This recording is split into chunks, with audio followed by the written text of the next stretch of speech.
जोंनि गलाघाट डिस्ट्रिक्टनि गामि रैमाइपुरनि आंनि फिसाला आरमसा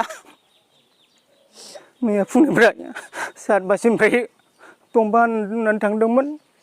नाथाय दा खोनानो मोन्दों गुबुन गहपुरनि हिन्जाव लाना खारनाय बायदि जोंनि माबायाव खोनाफैदों।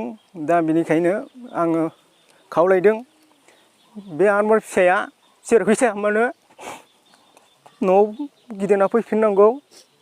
दा आंनि बिहामजो दं फिसालाया नागिरनानै गाबगासिनो दङ। बाबा नोङो जेरावखि थाया मानो नों जेखि साना मानो नोङो गिदिंनानै न'आव फैयोब्ला मोजां जागोन। मानोना गथ' गथायनि लाइफ फिउचारखौ नोङो साननानै नाहर। दा फरायगासिनो दं पेन्टागल स्कुलाव 3 क्लास मोनदों। बिनि फरायनाय लिरनायखौ सोर नायगोन सोर होगोन आरो जानाय लोंनायनि खोथा दङ। दा जानो गैया न'खरा जोबोद खस्थ'यै सोलिगासिनो दङ। बिहामजोआबो दानानैसो न'खर सालायदों। बिनिखायनो नोङो इउटुबफोर नायदोंबा बाबा नोङो न'खरखौ फिसाखौ हिन्जावखौ बिमा बिफाखौ गोसोखांनानै फैफिनदो जेरावखि थाया मानो। आङो नोंखौ गुरै खावलायदों नोङो गोरोन्थि हाबा मावदोंब्लाबो नोंखौ क्षमा होगोन। सिगांग्रो आं इसोरखौनो हामबायदों आरो बेहाय गामिनि दरनैनि जों दा बेहाय जथुमदों।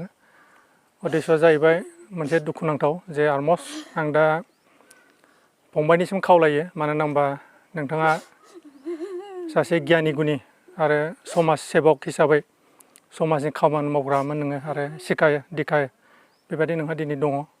आरो दा लोगोसे गथ' सासे दङ हिन्जाव दङ गावनि बिमा बिफा दङ। बेनिफ्राय आं मोनसे खोब दुखु मोनदों। मानोना आं सासे गिर्जानि पालक आरो नों सासे आंनि माने मेम्बार।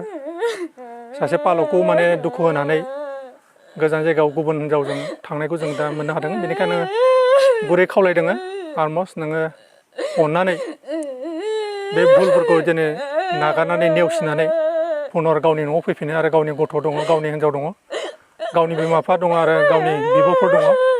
जाहाथे नोंथाङा समाजाव फैफिनगोन आरो गोरोबफैफिनगोन बेखौ जोङो गुरै खावलायदों। आरो नोंनि थाखाय आरमस जों मोनसे लामा दोनदों। जाय लामायानो जाबाय जों नोंखौ नस्थ' लाङा जाहाथे पुनर फैनानै गावनि न'खरजों आरो गथ'जों बेबायदि मोजां अनलायनानै जागोन गावनि हिन्जावजोंहाय गावनि बिमा बिफाजों आरो गावनि समाजजोंहाय। आं बेखौनो गुरैयै आरमससिम खावलायनाय थाबाय। गोजोन्थों।